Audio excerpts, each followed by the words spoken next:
So I get inspiration from a lot of places. I get inspiration from Tumblr, from Reddit, from photographer websites, all sorts of stuff. But one of the biggest places I get inspiration from is Instagram. Ever since I started building my YouTube and my photography page, I've had the pleasure of working with a lot of great photographers and also seeing a lot of great photographers work that I don't know. And today I thought it might be cool for us to do a little series where maybe we try to recreate photos. That's everything from the from the photo shoot to the editing and to the final product, and kind of like what goes behind my mind, what I'm thinking in order to get that shot. So let's get into it.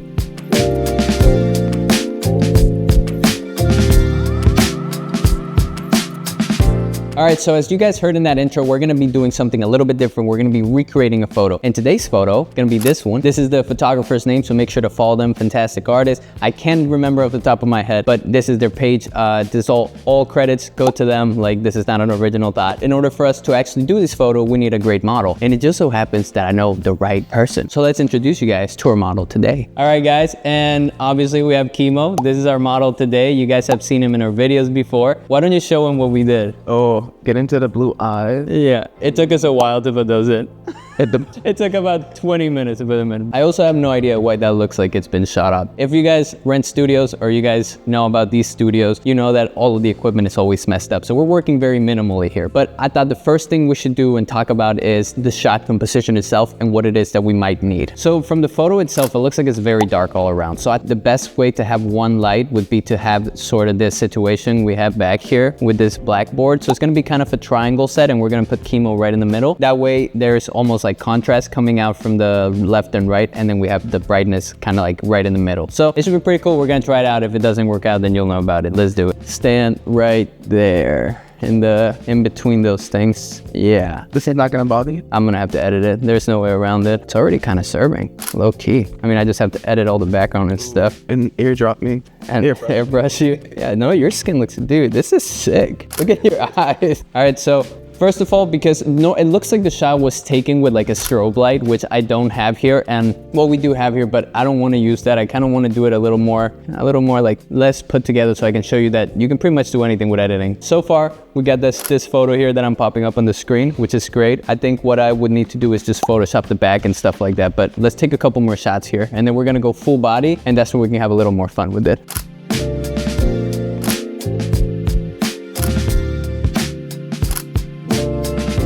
All right, so I got the wide adapter here to see if we can get a little bit more elongation on the face, but still make it look flattering.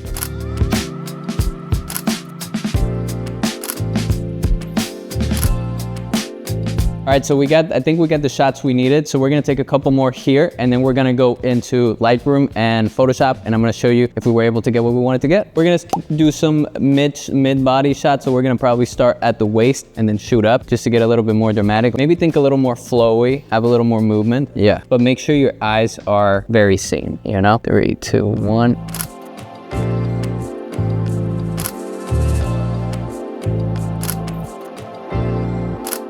Now, all of the photos that you saw there were already edited, and what's really cool is that I came up with the idea for those photos because I was inspired by the photo that I originally wanted to recreate. So that's why it's good to do these things. It gets the juices flowing, you know? All right, guys, so we just finished the photos. We're gonna take this into Lightroom and Photoshop, and let's see if we can recreate that image. All right, guys, so I put the photo in Photoshop, and I put the little reference there on the top left. But one of the first things that what we wanna do here is pretty much just go through all of these settings here on the side, the preset kind of creative filters that Lightroom comes with. And I found these in Vintage that I really liked, that kind of darkened the skin and it darkened the background, because I think at the end of the day, what really matters here is that we have to make Kimo's face really dark on the sides and really bright in the middle. So now I'm just adjusting the settings here on the side to get as close as I can, and then do the rest of the heavy editing in Photoshop. But basically what I want to do here is lose some pigment on the skin, just because obviously in the photo it almost looks black and white with the touch of blue on the top left photo there. And what's also really interesting is that the background here has a lot of darkness, but in the photo that we're referencing, it's really blue. So what I think I'm going to do here is actually select the background and then brighten that up all the way. And it's going to look really freaking crazy, but I think that this will help us in the Photoshop version once we want to actually expand the background and make it a different color. So now I'm just going in, basically adding a little bit of color here in the eyes, and then it's pretty much all set to be put into Photoshop. So I'm going to jump into Photoshop now, and I think that's where the heavy lifting is done. Alright guys, so I dropped the image here into Photoshop, and I'm gonna tell you the truth, guys. You know, I use AI Photoshop whenever I can because, for one, it's like one of those tools that if used correctly, I don't think it takes away from the creator, and it also saves a lot of time here, because what we want to do is make that background that blue hue that we saw in the original inspo photo. So I'm just going to type in color background, hope for the best, and the first image that it gives us is actually not great, but the other two options aren't too bad here. But one thing that it does do is mess up with that hair there. So what we're going to want to do here is merge those two images and then start cropping in a little bit to match the image on the top left, and then start cleaning up some of those details that we're missing up here. Now you can be as detailed as you want. However, for this example, I'm just kind of doing my thing here. And I'm also going to use Photoshop AI to get rid of these little hairs here, because I found it a little too hard with the patch tool. So we're just going to let it do that. And then the next thing that you will notice is that the person on the left the image is a lot darker for one. So we have to get rid of a lot of saturation. But I think first is getting rid of the brightness. I think our stuff is too correctly exposed, if that makes sense. So we're just going to start kind of moving around, making sure that the curves are right. So I'm going to choose the curves here and then just kind of play around, see what works for the image, lose some of that texture, which is what we want to do. And now that we have that done and it's all pretty, we can start doing what I like to call the skin cleaning here. So I'm just going to move around the eye bags, make sure that they're out of the way. These are details that I normally don't care too much about, but in this image, because the inspo is so like perfect skin and it's almost glossy, I want to get and lose as much of the detail as I possibly can, because otherwise it's not going to look super close to it. Now I'm going to use Photoshop AI for the forehead here, because Photoshop AI tends to have this thing where it makes things look a little glossy, which is kind of what we want, because the photo on the left has like this glossy forehead look going on. And I think it's actually pretty sick the first try that we got it. And then the eyebrow here, we actually use white paint to get his eyebrow that color, but we went a little overboard. So I'm just going to use AI to delete that for me, and hopefully we get some good options here.